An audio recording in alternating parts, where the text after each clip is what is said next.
So at least I guess we know what question we should ask, and that is, what is virtue?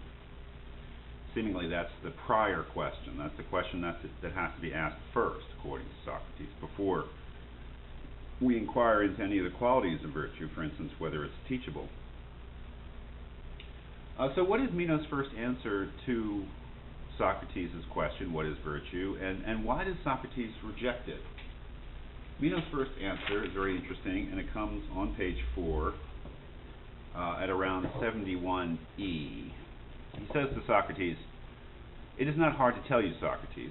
First, if you want the virtue of a man, it's easy to say that a man's virtue consists of being able to manage public affairs, and in so doing to benefit his friends and harm his enemies, and to be careful that no harm comes to himself. So that's the virtue of a man. If you want the virtue of a woman, it is not difficult to describe.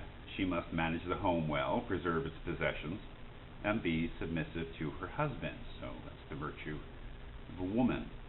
The virtue of a child, whether male or female, is different again, and so is that of an elderly man, if you want that, or if you want that of a free man or a slave, and there are very many other virtues, so that one is not at a loss to say what virtue is.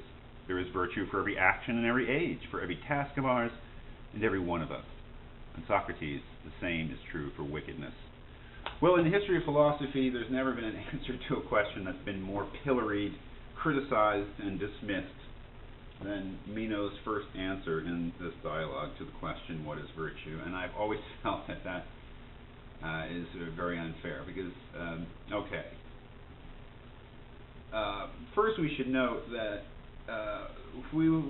frankly, we enlightened modern people would have huge problems with what Meno has said. I mean, come on, that the virtue of a woman is to be submissive to her husband. That the virtue of a man is to help his friends and harm his enemies. What are you getting at there? Well, that's a very common and popular notion of what a man is supposed to do in their culture, and it comes up in other dialogues, prominently Plato's Republic.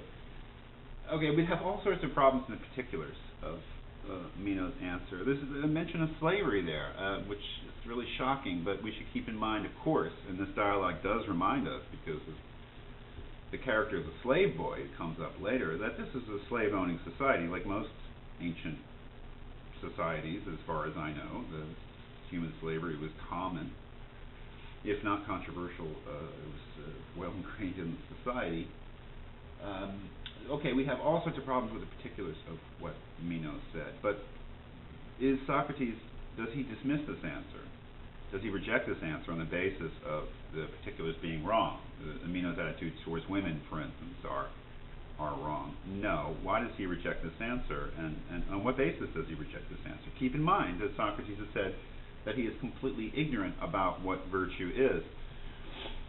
So on the basis of that, I guess we have to say that it's a little bit puzzling that he's able to reject the answer at all. If he doesn't know what virtue is, how does he know that Meno's wrong in his definition of virtue? Well, he doesn't reject the answer because of its particulars. He rejects the answer because of its form, because Meno has answered this what is question, what is virtue, by giving examples, and Socrates doesn't like that.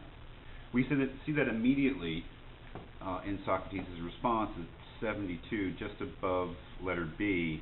Socrates responds, "I seem to be in great luck, Meno. While I am looking for one virtue, I have found you to have a whole swarm of them." That is,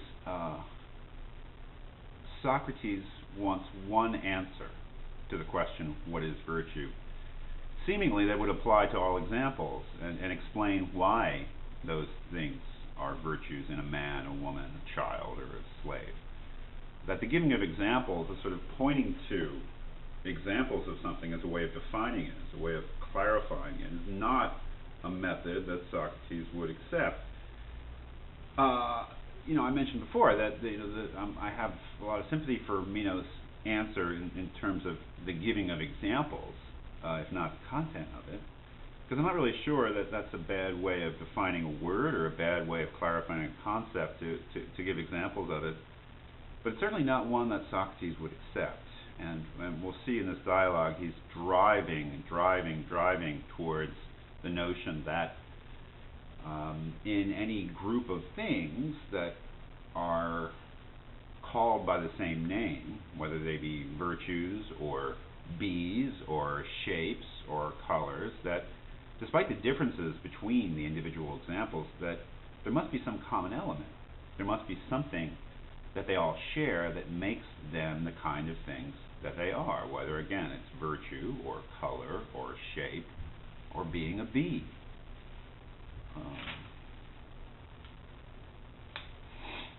When Meno sort of clues into the kind of answer that Socrates wants, that he wants one, as he says, one virtue for them all, at page 7, top page 7 at 74b, he responds in that manner on page 6 at 73d, in trying to give a one-size-fits-all definition of what virtue is. He says, what else but to be able to rule over men, if you are seeking one description to fit them all.